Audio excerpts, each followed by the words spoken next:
dear host family. I am Noveline Corpus, 26 years old, from the Philippines, and welcome to my life.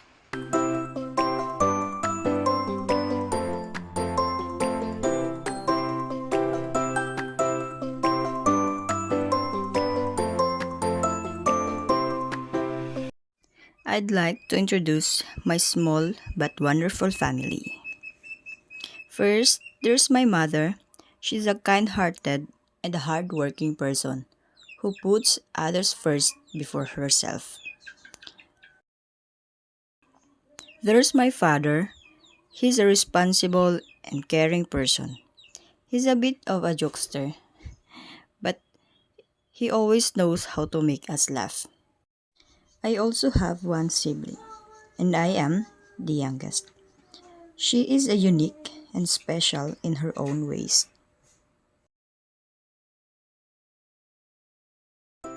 In my free time, I love dancing, going to beaches, hiking, cooking, and shooting.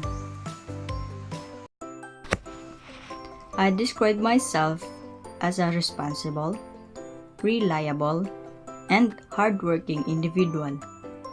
I'm a person who values honesty, integrity, and kindness. I am responsible, reliable, and energetic person who loves children. As I grow up, I actively help take care of my younger cousins, especially those whose parents were unable to take care for them. I graduated in 2023 with a degree of Bachelor of Science and Criminology. I hope you can give me a chance to be part of your family and learn about your culture, and I am willing to share my culture and help with household chores and childcare too. I hope to see you soon. God bless.